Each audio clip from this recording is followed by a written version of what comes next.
Hey everyone, how are you doing today? I hope you're all well.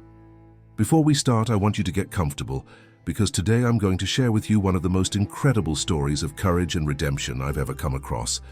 This is a story about a young man just 19 years old who everyone underestimated, who everyone mocked, but who proved that true heroism has nothing to do with appearance or age. This is the story of Private First Class Daniel Cooper, a United States Marine who, on one terrible day in Afghanistan, became the only reason 28 men made it home alive. I promise you this story will touch your heart and make you rethink everything you thought you knew about courage. So stay with me until the end, because what this young Marine did was absolutely extraordinary. Before we dive in, I need to mention that this is a dramatized fictional narrative created for educational purposes. Although the events I'm about to share are fictional, situations like this were incredibly common during the war in Afghanistan, and this story honors the real heroes who served. Now, let's begin. It was March 2009, and the Korengal Valley in eastern Afghanistan had earned a terrible reputation among American forces. Soldiers called it the Valley of Death. The terrain was brutal, unforgiving mountains covered in dense vegetation, where Taliban fighters knew every rock, every trail, every ambush point. For the Marines of 2nd Platoon, Bravo Company, 1st Battalion, 6th Marines, this place was hell on earth.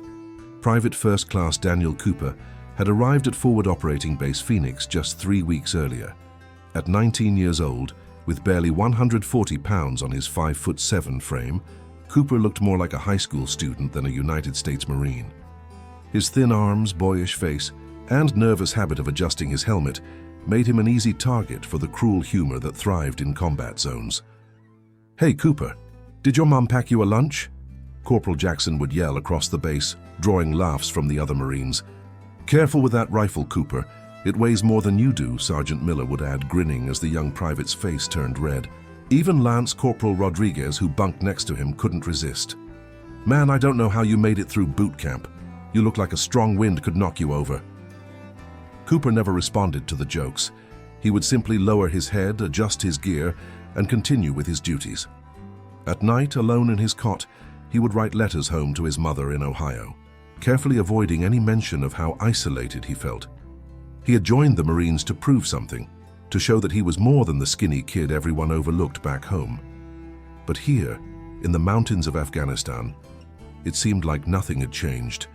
The platoon staff sergeant Marcus Webb, a veteran with 2 tours in Iraq under his belt, watched Cooper carefully.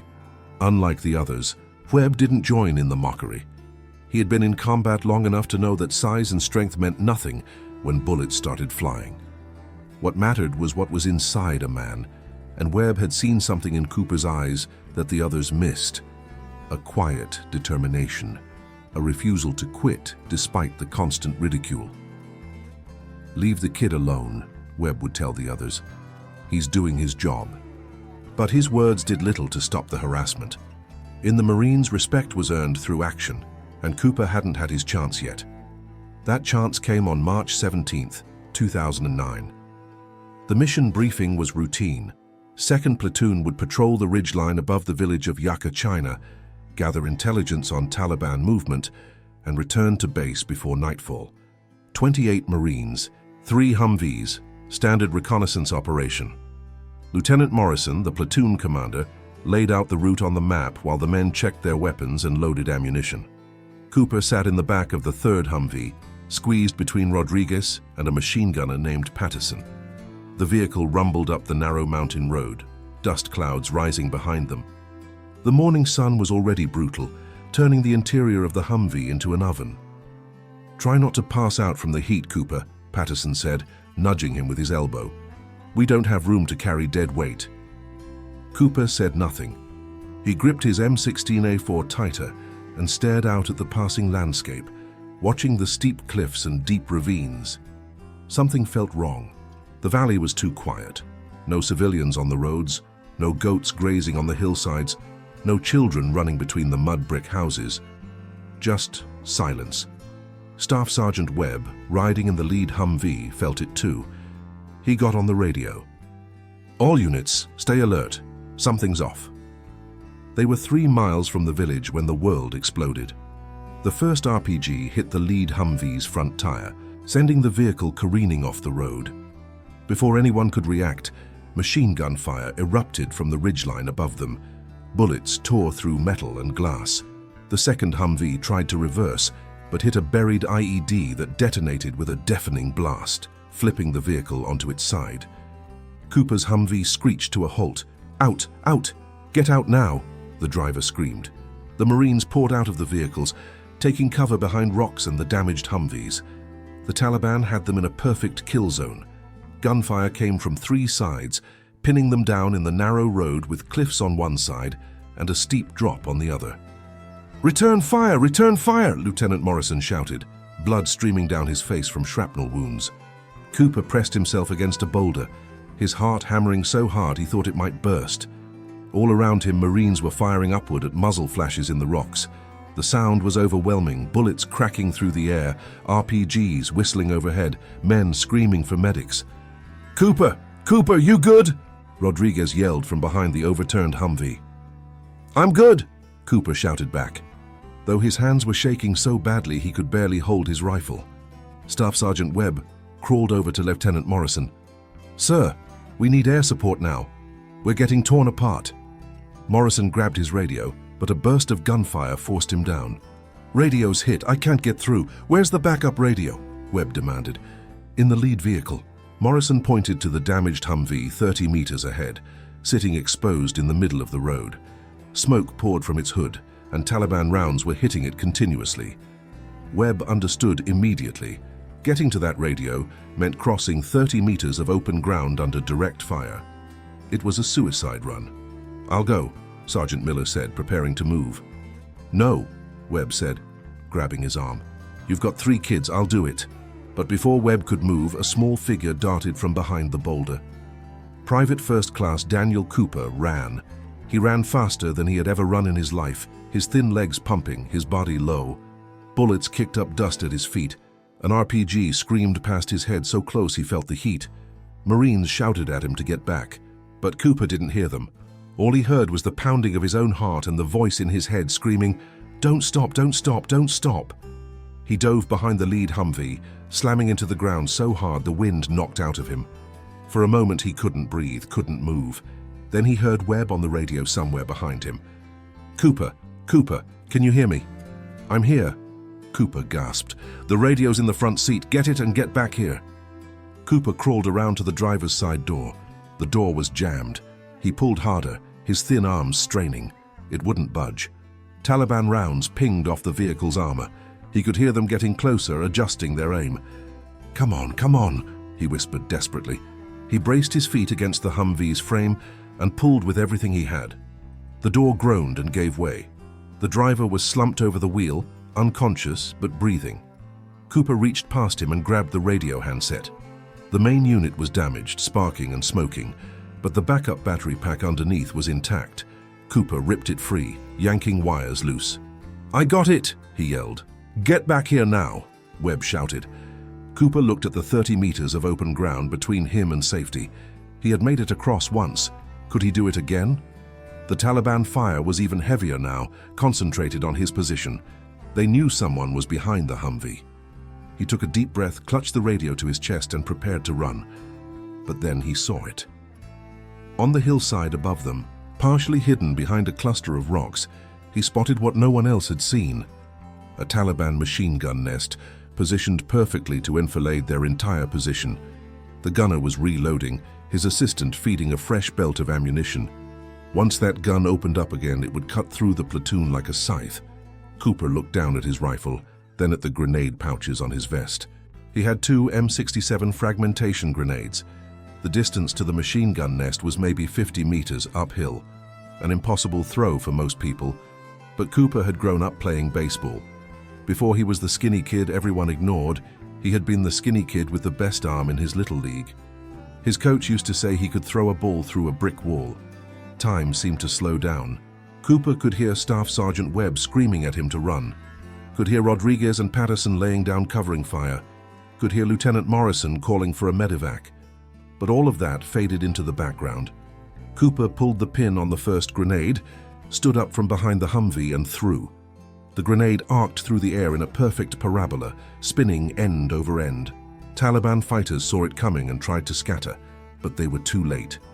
The grenade dropped directly into the machine gun nest and detonated. The explosion was massive. The machine gun position disappeared in a cloud of dust and debris. "Holy shit!" Patterson screamed. "Cooper got them!" But Cooper wasn't done. He had spotted a second position, another group of fighters trying to flank their position from the right. He pulled his second grenade, aimed and threw again. Another perfect throw, another explosion. The flanking attempt collapsed, and then Cooper ran. He ran back across that 30-meter kill zone with the radio clutched to his chest, bullets chasing him every step, and dove back behind the boulder where he had started. Webb grabbed him immediately, taking the radio. His hands were already moving, switching frequencies, calling for air support. "Phantom 3-1, this is Bravo 2-6. We are under heavy fire. Grid coordinates." Cooper lay on his back, gasping for air, his whole body trembling. Rodriguez was staring at him with his mouth open. Patterson was grinning like a madman. "Kid, where the hell did you learn to throw like that?" Patterson demanded. Cooper couldn't answer. He was too busy trying not to throw up from the adrenaline. Webb finished the radio call and looked down at him. 15 minutes, he said. "Apache gunships inbound in 15 minutes. You just saved this entire platoon, Cooper." Those 15 minutes felt like 15 hours.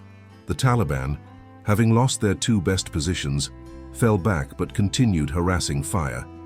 2 Marines were critically wounded. Corporal Jackson, who had mocked Cooper constantly, took a bullet to the shoulder. Cooper, without hesitation, crawled over to him and helped apply pressure to the wound while Taliban rounds snapped overhead. "You're okay, Corporal," Cooper said, his voice steady despite his shaking hands. "You're going to be fine." Jackson looked up at him, pale and in shock. "Cooper, I'm sorry for—" "Don't," Cooper said. "Just stay with me. Help's coming." When the Apache helicopters arrived, they lit up the hillsides with devastating precision. The Taliban fighters scattered and disappeared into the mountains. A medevac helicopter landed on the road to evacuate the wounded, and additional forces arrived to secure the area. As the sun began to set over the Korengal Valley, 2nd Platoon, battered but alive, prepared to return to base. All 28 Marines had survived. Several were wounded, some critically, but every single man was going home. Staff Sergeant Webb found Cooper sitting alone on a rock, staring at his hands. The young Marine looked exhausted, covered in dust and blood that wasn't his own. "You did good today, Cooper," Webb said, sitting down next to him. "Better than good. You did what most men couldn't do." Cooper didn't respond immediately. When he finally spoke, his voice was quiet. "I was so scared, Staff Sergeant. The whole time I was terrified." Webb nodded. "That's what courage is, son. Being terrified and doing it anyway. You saved lives today. Jackson would be dead if you hadn't helped him. Hell, we'd all be dead if you hadn't made that run." That night, back at FOB Phoenix, something had changed in 2nd Platoon. Corporal Jackson, his arm in a sling, approached Cooper in the mess hall. The entire platoon watched. "Cooper," Jackson said, extending his good hand, "I owe you my life, and I owe you an apology for every stupid thing I ever said to you." Cooper shook his hand.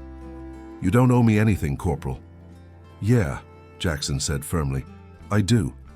One by one, the other Marines came over. Rodriguez clasped his shoulder. Patterson gave him a bear hug that nearly lifted him off the ground.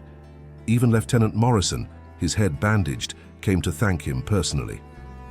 "You're a damn good Marine, Cooper," Morrison said. "Don't let anyone ever tell you different." 3 weeks later, at a ceremony at FOB Phoenix, Private First Class Daniel Cooper was awarded the Silver Star for gallantry in action. Staff Sergeant Webb pinned the medal to his uniform while the entire company stood at attention. But for Cooper, the real reward had come that night in the mess hall when Corporal Jackson had shaken his hand. That was the moment he knew he had finally earned what he had been searching for since the day he enlisted: respect. Cooper would go on to complete his tour in Afghanistan and return home to Ohio. He would eventually leave the Marines and go to college, becoming a teacher. But he would never forget March 17, 2009, the day a skinny 19-year-old kid proved that heroism has nothing to do with how you look, and everything to do with what you're willing to do when everything is on the line. Years later, when former members of 2nd Platoon would gather for reunions, they would always raise a glass to Cooper, the kid they had mocked, the kid they had underestimated, the kid who saved them all. This story, although fictional, represents the reality of thousands of young Americans who served in Afghanistan and Iraq. The war in Afghanistan lasted from 2001 to 2021, making it the longest war in American history. During those 20 years, young men and women, many of them teenagers fresh out of high school, faced situations of unimaginable danger and pressure. The Korengal Valley, which I mentioned in this story, was a real place, and truly was one of the deadliest locations for American forces in Afghanistan. Between 2006 and 2010, this small valley saw intense combat operations, and many brave soldiers lost their lives there. The men and women who served there showed incredible courage under conditions most of us can't even imagine. This dramatized story was created to honor those real heroes and to teach an important lesson: never judge someone by their appearance. Throughout military history, some of the greatest acts of courage have come from the most unexpected people. Size, age, and appearance mean nothing when it comes to true bravery. What matters is the strength of your character and your willingness to stand up when it counts. The heroism shown by the character Daniel Cooper in this story mirrors countless real acts of valor performed by young service members. Many of them were teenagers who had never been away from home before, who were scared and homesick, but who found extraordinary courage when their brothers and sisters in arms needed them most. I hope this story made you think about the assumptions we make about people based on how they look. I hope it reminded you that true strength comes from within, and that courage often appears in the most unexpected places. Now I want to hear from you. What did you think of Daniel Cooper's story? Have you ever been underestimated like he was? And please, tell me in the comments what city or state you're watching from. I love knowing where my audience is from, and I read every single comment. If you enjoyed this story, please hit that like button. It really helps the channel grow. Subscribe if you haven't already, and turn on notifications so you don't miss future stories. Share this with someone who needs to hear a message of courage and resilience today. Thank you so much for watching, for your time, and for your support. Sending a big hug to all of you wherever you are. Until next time, take care, and remember, never underestimate the quiet ones. They might just surprise you. God bless, and see you in the next story.